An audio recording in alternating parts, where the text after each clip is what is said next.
Chocolate brownie কম বেশি সবাই অনেক পছন্দ করেন, তাই না? আমি তো ব্রাউনি অনেক বেশি পছন্দ করি। আজকের পর্বে আমি আপনাদেরকে পারফেক্ট চকলেট ব্রাউনি করে দেখাবো। আশা করছি আমার আজকের পর্বটি আপনাদের কাছে ভালো লাগবে। ভালো লাগলে আপনাদের কাছে ছোট্ট একটা অনুরোধ থাকবে যে আমার চ্যানেলটাকে সাবস্ক্রাইব করে দিবেন, সেই সাথে পাশে থাকা বেল বাটনটি প্রেস করে রাখবেন। এতে করে আমি যে কোনো রেসিপি যদি আপলোড করি তার নোটিফিকেশন আপনারা পেয়ে যাবেন। আর ভিডিওটি ভালো লাগলে অবশ্যই একটা লাইক দিয়ে আমাকে সাপোর্ট করবেন। তো চলুন দেখে নিই এই পারফেক্ট ব্রাউনিগুলো আমি কিভাবে তৈরি করছি। আজকের ব্রাউনি বানানোর জন্য আমি এখানে নিয়েছি 3টা ডিম, আর ডিমগুলোকে রুমের স্বাভাবিক তাপমাত্রায় থাকতে হবে। এখন এই ডিমের মধ্যে আমি দিয়ে দিব 1 কাপ পরিমাণ চিনি। এবারে একটা হ্যান্ড হুইক্স দিয়ে খুব ভালোভাবে চিনিটা ডিমের সাথে মিশিয়ে নিতে হবে। আর মিশাতে চিনিটাকে একদম গলিয়ে ফেলতে হবে, যেন চিনির কোনো আস্ত দানা না থাকে সেটা অবশ্যই খেয়াল রাখতে হবে। এক্ষেত্রে আপনাদের 4 থেকে 5 মিনিট সময় লাগতে পারে। তো আমি এই হ্যান্ড হুইক্সটা দিয়ে খুব ভালোভাবে মিশিয়ে নিয়েছি আর আমার চিনিটা গলে গিয়েছে। এবার আমরা এর মধ্যে চকলেট অ্যাড করব। আমি নিয়েছি এখানে 200 গ্রাম চকলেট। আমি একটু মাইক্রোওয়েভে গরম করে মেল্ট করে নিয়েছি চকলেটটা। এখানে 200 গ্রামের মতো চকলেট আছে। এখন এই চকলেটটা আমি ডিম আর চিনির মিশ্রণের মধ্যে অ্যাড করে দিব।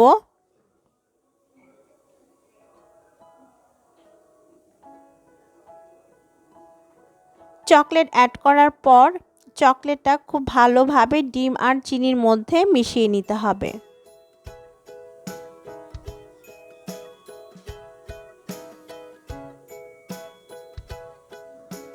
খুব ভালোভাবে চকলেটটা আমি মিশিয়ে নিয়েছি। খেয়াল রাখবেন কোনো ধরনের যেন চকলেটের লাম্পস না থাকে সেদিকটায়।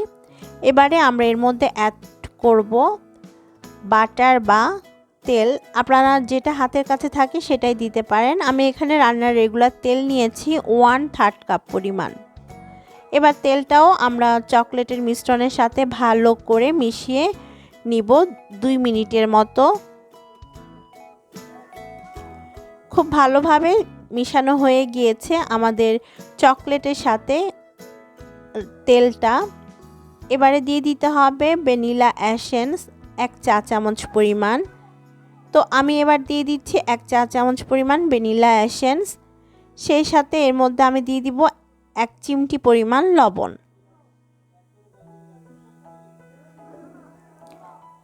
এবার আমরা ড্রাই ইনগ্রেডিয়েন্টসগুলো অ্যাড করব। প্রথমে আমি নিয়ে নিলাম 1/2 কাপ পরিমাণ ময়দা আর 1/4 কাপ পরিমাণ কোকো পাউডার। এবারে এগুলোকে চেলে নিতে হবে। চেলে আমরা লিকুইড মিশ্রণের সাথে অ্যাড করে নিব। চেলে নেওয়া হয়ে গিয়েছে। এখন আমরা হ্যান্ড হুইক্সটা দিয়ে খুব ভালোভাবে ড্রাই ইনগ্রেডিয়েন্টসগুলো লিকুইড ইনগ্রেডিয়েন্টসের সাথে মিশিয়ে নিব। অবশ্যই ভালোভাবে মিশিয়ে নিতে হবে। এক্ষেত্রে খেয়াল রাখবেন কোনো ধরনের লাম্পস যেন না থাকে।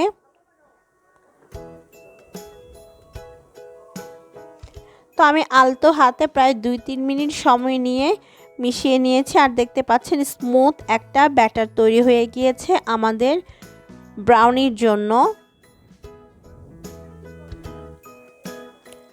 একদম পারফেক্ট ব্যাটার রেডি। এখন আমরা ব্যাটারটাকে মোল্ডের মধ্যে ঢেলে নিব।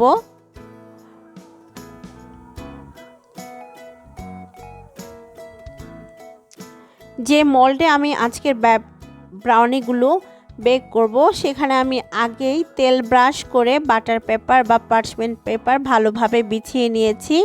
দেখতে পাচ্ছেন খুব সুন্দরভাবে আমি বাটার পেপারটা লাগিয়ে নিয়েছি। এবার আমি এর মধ্যে তৈরি করা ব্রাউনির ব্যাটারটা ঢেলে নিব।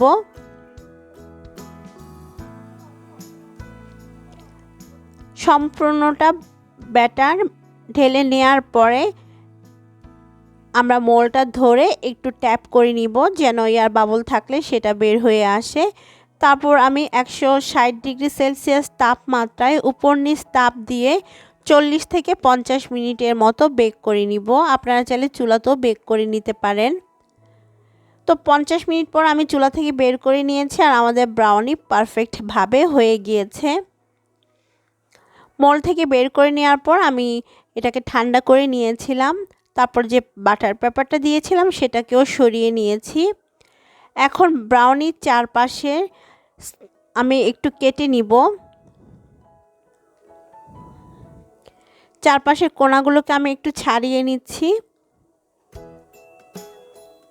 এগুলো কিন্তু ফেলে দেওয়ার দরকার নেই, এগুলো খাওয়া যাবে।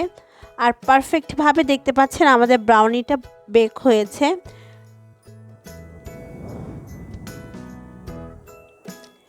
এবার নিজেদের পছন্দ মতো সাইজ করে কেটে নিতে হবে। সাধারণত বেকারিগুলোতে বা বড় বড় যে কেক শপগুলো আছে সেখানে যেভাবে কাটা হয় ব্রাউনি, আমি সেভাবে কেটে নিচ্ছি।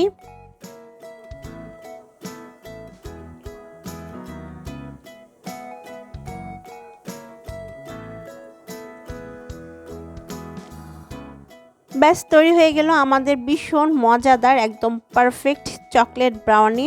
আশা করছি আপনাদের কাছে ভালো লেগেছে আমার আজকের এই রেসিপিটা। এখন আমি কিছুটা হোয়াইট চকলেট মেল্ট করে নিয়েছিলাম, সাথে সামান্য একটু রেড ফুড কালার দিয়েছিলাম। সেই হোয়াইট চকলেটটা আমি এখন ব্রাউনির উপরে স্প্রেড করে নিচ্ছি। জাস্ট একটা জিগজ্যাগ করে আমি দিয়ে দিচ্ছি চকলেটটা।